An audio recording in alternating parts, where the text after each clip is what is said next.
Pasca kenaikan harga BBM beberapa bulan terakhir, harga beras juga naik cukup signifikan. Kenaikan harga bahan makanan pokok ini tentu sangat memberatkan masyarakat.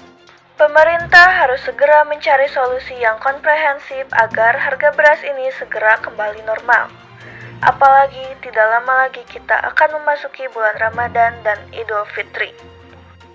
Data Badan Pusat Statistik menyebut sebanyak 167 kabupaten kota mengalami kenaikan harga beras pada minggu ketiga Februari 2023. Mengutip Pusat Informasi Harga Pangan Strategis Nasional, pada Jumat 2 Oktober 2023, harga beras kualitas medium 2 dibanderol seharga Rp12.000 per kilogram dan Rp13.000 per kilogram untuk kualitas medium 1. Pemerintah seharusnya sudah mengantisipasi kenaikan harga beras dengan melihat berbagai fenomena pada beberapa bulan terakhir seperti stok beras. Karena itu, hal ini bisa dikatakan sebagai kegagalan pemerintah dalam menjaga stabilitas harga beras. Kenaikan harga beras disebabkan oleh kurangnya pasokan yang beredar di masyarakat. Seharusnya Bulog dan lembaga terkait sudah bisa membaca fenomena ini jauh-jauh hari, sehingga bisa memaksimalkan stok beras nasional.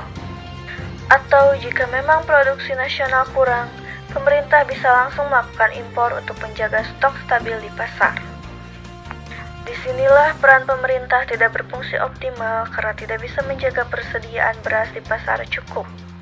Bisa jadi tidak adanya koordinasi antar lembaga terkait atau pemerintah pusat dan daerah sebagai biang keladi permasalahan ini. Kementerian Perdagangan beralibi bahwa penyebab kenaikan harga beras disebabkan produksi beras nasional belum memasuki musim panen raya. Dengan data tersebut, sudah seharusnya pemerintah bisa mengambil langkah cepat dan berbagai cara. Salah satunya melakukan impor beras. Impor beras memang sudah dilakukan, namun berasnya belum datang sehingga terjadi kelangkaan di pasar.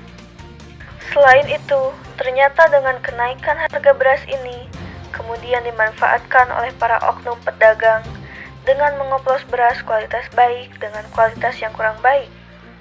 Beras oplosan itu kemudian dijual dengan harga yang tinggi yang tidak sesuai dengan kualitas berasnya.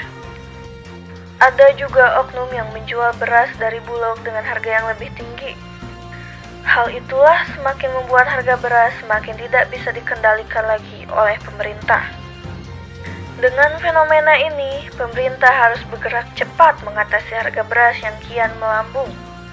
Jika tidak segera diatasi, kenaikan harga beras ini bisa memicu inflasi semakin tinggi. Tak hanya beras, pemerintah juga harus terus menjaga stabilitas harga komoditas lainnya sehingga tidak memberatkan masyarakat. Yang paling penting adalah pemerintah harus terus mendorong swasembada pangan sehingga tidak tergantung lagi pada impor.